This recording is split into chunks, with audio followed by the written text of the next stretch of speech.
یہ واقعہ آج سے تقریباً 3500 سال پہلے پیش آیا، جب اللہ نے اپنے نافرمان اور سرکش بندے فرعون کو اس کے ظلم کی سزا دیتے ہوئے سمندر میں غرق کر دیا۔ اس کا پورا لشکر پانی میں ڈوب گیا، مگر فرعون کی لاش اللہ کے حکم سے باہر ساحل پر آ گئی۔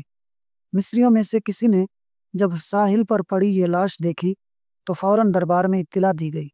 فرعون کی لاش کو محل لے جایا گیا اور درباریوں نے اسے پوری عزت و احترام کے ساتھ مسالے لگا کر محفوظ کر دیا۔ حنوط کرنے یعنی ممی بنانے کے دوران ایک معمولی سی غلطی ہو گئی۔ چونکہ فرعون سمندر میں ڈوب کر مرا تھا، اس کے جسم پر نمکیات کی ایک تہ جم گئی تھی، جو مصریوں نے ہٹانے کے بجائے وہیں چھوڑ دی۔ یہی چیز بعد میں اس کے اصل انجام کا سب سے بڑا ثبوت بنی۔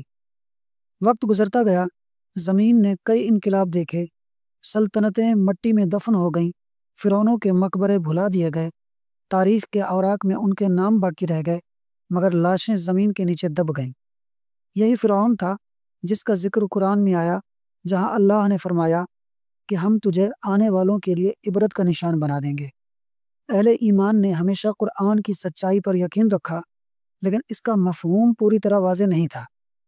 یہ سن 1871 کی بات ہے، جب مصر کے ایک غریب چور احمد عبد الرسول کو فرعونوں کی حنوط شدہ لاشوں تک پہنچنے کا ایک خفیہ راستہ مل گیا۔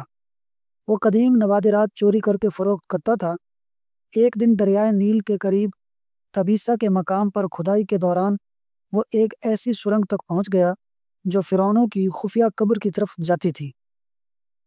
مزید کھدائی کی گئی اور آخر کار 1891 میں کئی ممیوں کے ساتھ فرعون کی وہی لاش بھی دریافت ہو گئی جو صدیوں پہلے غرق ہوئی تھی۔ اس کے کفن پر سینے کے مقام پر اس کا نام درج تھا۔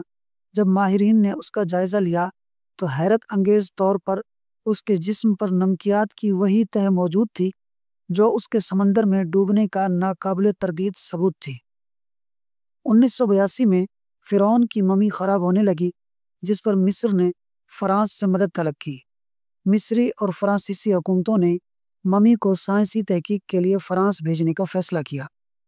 جب فرعون کی لاش کو فرانس پہنچایا گیا تو حیرت انگیز طور پر اس کا استقبال ایک زندہ بادشاہ کی طرح کیا گیا۔ فرانسیسی صدر خود اعلیٰ حکام، وزراء اور فوجی افسران کے ساتھ ایئرپورٹ پر موجود تھا۔ فوجی دستوں نے ممی کو سلامی دی اور انتہائی احترام کے ساتھ اسے تحقیق کے لیے بھیجا گیا۔ تحقیقات کی سربراہی معروف فرانسیسی سائنسدان ڈاکٹر مورس بوکائے کر رہے تھے۔ جب انہوں نے مائکرواسکوپک ٹیسٹوں کے ذریعے اس ممی کا معائنہ کیا تو ان پر حیرت کے دروازے کھل گئے۔ لاش میں ابھی تک سمندری ذرات موجود تھے اور موت کی وجہ واضح طور پر پانی میں ڈوبنا تھی۔ ڈاکٹر مورس حیران تھے، ایک عظیم بادشاہ جو طاقتور سلطنت کا حکمران تھا، وہ آخر ڈوب کر کیسے مر سکتا ہے؟ تحقیق کے دوران انہیں معلوم ہوا کہ یہ وہی فرعون تھا جس کا ذکر قرآن میں کیا گیا ہے۔ ان کے دل میں مزید جاننے کا شوق پیدا ہوا۔ وہ مصر گئے اور وہاں ایک اسلامی اسکالر سے ملاقات کی۔ جب اس اسکالر نے انہیں سورہ یونس کی آیات 90 تا 92 کا ترجمہ سنایا، جن میں فرعون کے ڈوبنے اور اس کی لاش کو بعد میں محفوظ کرنے کا ذکر تھا، تو ڈاکٹر مورس کی حیرت کی انتہا نہ رہی۔ یہ قرآن جو 1400 سال پہلے نازل ہوا تھا، وہ ایک ایسا سچ بیان کر رہا تھا جسے جدید سائنس نے اب ثابت کیا تھا۔ اسی لمحے ڈاکٹر مورس بوکائے نے سچائی کو قبول کر لیا۔ وہ پکار اٹھے، بے شک قرآن سچ ہے، اور فوراً اسلام قبول کر لیا۔ آج فرعون کی لاش قاہرہ کے میوزیم میں رکھی گئی ہے، جہاں دنیا بھر کے لوگ اسے دیکھ سکتے ہیں۔ وہی لاش جس کے بارے میں اللہ نے فرمایا تھا کہ ہم تجھے بعد میں آنے والوں کے لیے عبرت بنا دیں گے۔ آج جدید ٹیکنالوجی، انٹرنیٹ اور کتابوں کے ذریعے ہر ایک کے سامنے ہے۔